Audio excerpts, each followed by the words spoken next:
ওটা কে? সুনিতার বোন দেখাচ্ছে। না না, সুনিতা তো অত মোটা না।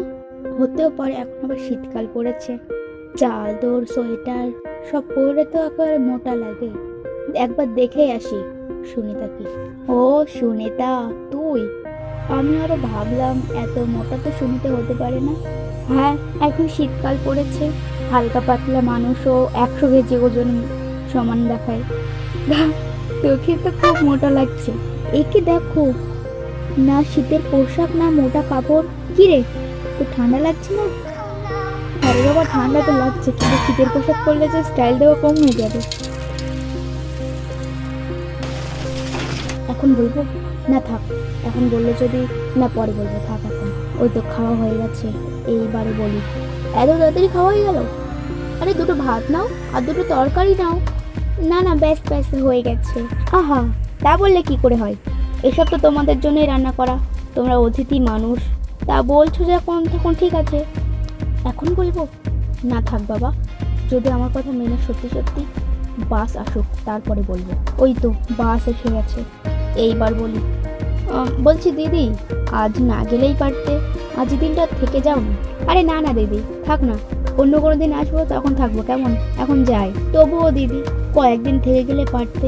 কতদিন পরে আসলে বলো তো আমাদের বাড়িতে? বলছো, এত করে বলছো যখন, তবে ঠিক আছে, থেকে যাচ্ছি। আরে না, যাবে বলে ঠিক করে নিয়েছো, এখন আবার সিদ্ধান্ত পাল্টাতে হবে না। বাস এসে গেছে, সাবধানে যেও, কেমন? Run. এই সুপর্ণা, বলছি ফোন দেখা বন্ধ কর, বন্ধ করে একটু সবজিগুলো কেটে দে। আর হ্যাঁ, তাড়াতাড়ি করিস। হ্যাঁ হ্যাঁ, এক্ষুনি দিচ্ছি। কিরে, একটু তাড়াতাড়ি কর, ফোন পরে দেখিস, আগে সবজিগুলো কেটে দে। হ্যাঁ দিচ্ছি। না, ফোন কাছে থাকলে এ জন্মে সবজি কাটা হবে না। ফোন দে, সবজিগুলো কেটে দে, তারপর নিতে আসিস ফোন। যত সব, সবসময় ফোন, ঘুমোতে যাবে তবুও ফোন, স্নান করবে তবুও ফোন। কিরে, এখানে কেন? সবজি কাটা না হলে ফোন দেবো না, যা। 1 সেকেন্ড হয়নি ফোন নিতে চলে এসো। হয়ে গেছে। কি? সবজি কাটা হয়ে গেছে। হ্যাঁ গো, বলছি বাজার তো যাচ্ছ, তা মনে করে 200 ডাল এনো, কেমন? আচ্ছা ঠিক আছে, মনে করে আনবো কম, একটু পরে যাচ্ছি আমি।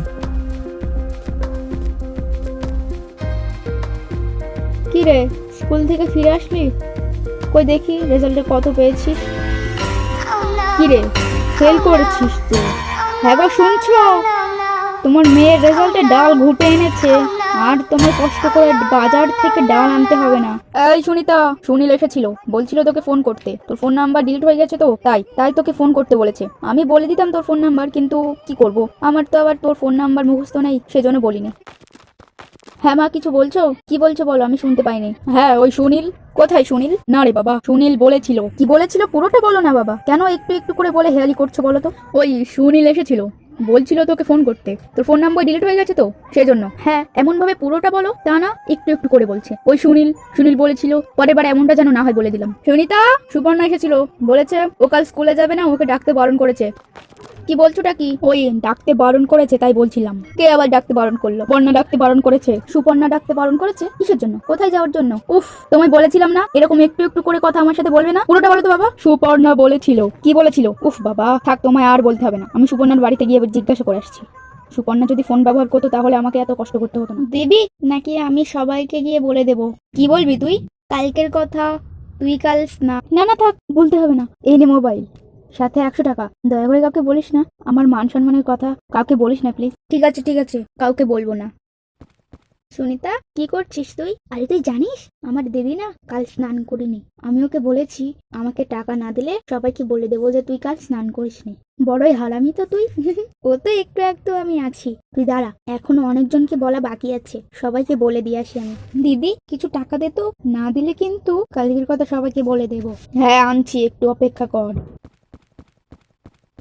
এ কি, এটা আনলি কেন? টাকা কোথায়? টাকা?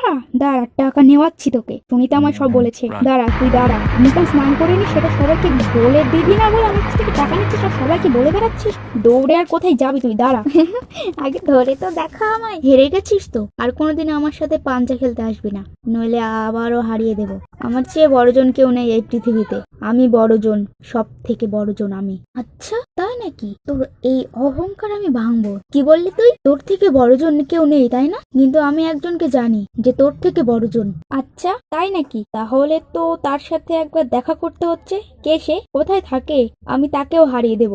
আচ্ছা তাই নাকি? তবে ঠিক আছে, তার সাথে যদি দেখা করতে চাস তাহলে রাত্রেবেলা ওই পাড়ার নদীর পাশে বসে থাকিস। আর হ্যাঁ, মোটা কাপড় ছাড়া বসে থাকিস। অনেকক্ষণ তো হয়ে গেল, বড়জন আসে কই? এদিকে আমি আবার কোনো মোটা কাপড়ও তো আনিনি। পৌষ মাসের শীত আর সহ্য করতে পারছি না। উরি বাবারে, কি ঠান্ডা রে বাবা, আর সহ্য করতে পারছি না। বড়জনের সাথে দেখা হবে পরে, আগে আমি বাড়িতে চলে যাই বাবা। কই মা, তোমার বড়জনের তো দেখা পেলাম না। শীতে বসে থাকতে থাকতে রাত থেকে মাঝরাত হয়ে গেল, তবুও তোমার বড়জনের দেখা পেলাম না তো। কেন চলে আসলি কেন? আর কিছুক্ষণ থাকতে পারিস না? শীতের রাতে অতক্ষণ বসে থাকতে থাকতে আমার হাল বেহাল হয়ে গেছে। শীত সহ্য করতে না পেরে চলে এসেছি। তাহলে তুই নিজেকে বড়জন বলিস, তাই এই শীত সহ্য করতে পারিসনি কেন রে? আমি বুঝতে পেরেছি, সৃষ্টিকর্তা ছাড়া অন্য আর কেউ বড় নয়। আহা বাবা, বাপেরও বাপ থাকে, ভুলে যাস না কখনো। স্টুডেন্ট, এখন তোমাদের সামনে বক্তৃতা দিতে আসছে আমাদের Sunita ma'am. Hello student. Hello student, আমি আশা করছি সবাই ভালো আছো। না, আমি ভালো নেই। তো সবাই ভালো করে পড়ছো তো? সামনে তোমাদের মাধ্যমিক পরীক্ষা আসছে। না, আমি ভালো করে পড়ছি না। তো এই ছিল আমার এক গরিব মেয়ের জীবন গল্প। আমি বলছি তো, দুবেলা দুমুঠো ভালো করে কি আমরা খেতে পারতাম না। আর না না থাক, বলতে হবে না। কেউ জিজ্ঞাসা করেছে নাকি? ম্যাম, স্টুডেন্ট বোর হচ্ছে, তাড়াতাড়ি বক্তৃতা শেষ করুন। তোমায় কে বলেছে স্টুডেন্ট বোর হচ্ছে? স্টুডেন্ট, তোমরা কি আমার কথা শুনতে অপছন্দ করছো? যে যে আমার কথা শুনে বোর হচ্ছ, সে বা তারা ক্লাসে চলে যায়।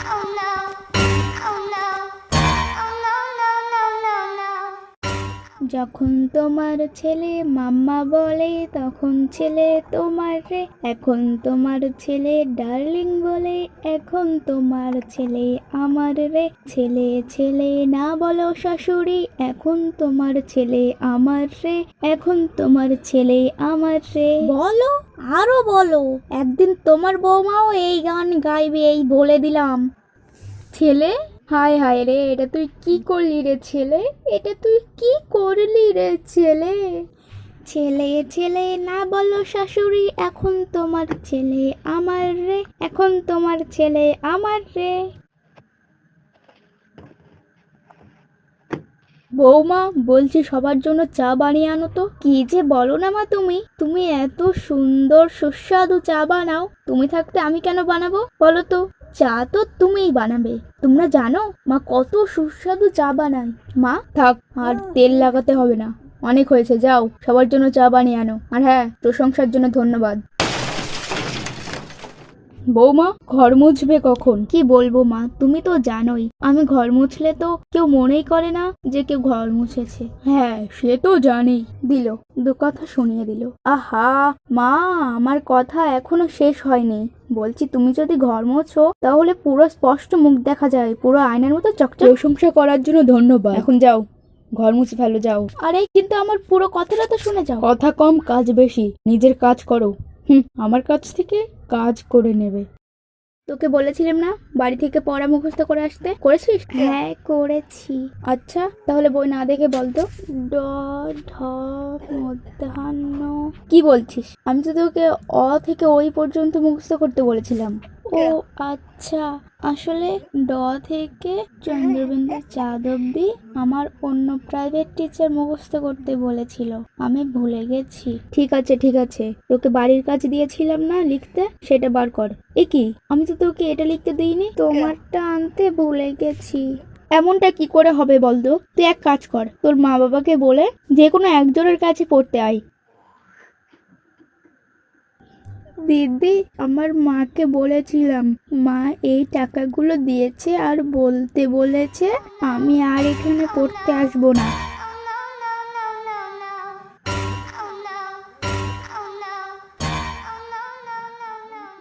এই নাও, খেয়ে নাও। এ কি, সবজি সিদ্ধ করেছো কেন? আর এই লবণ গুঁড়ো, লঙ্কা গুঁড়ো এখানে রেখেছো কেন? আমি যখনই কিছু রাঁধি না কেন, কোনোদিন দুর্নাম ছাড়া তো সুনাম করলে না। কোনোদিন বলো লবণ বেশি হয়ে গেছে, কোনোদিন বলো ঝাল বেশি হয়ে গেছে, আরো কত রকম দুর্নাম বের করো, তার তো ঠিক থাকে না। সেজন্য আমি ভাবলাম লবণ লঙ্কা দিয়ে দিই, তোমার যতটা ঠিক মনে হয় ততটা দিয়ে খাও। কাঁচা সবজি তো আর খাওয়া যায় না, তাই সিদ্ধ করে দিয়েছি, এখন গেলো।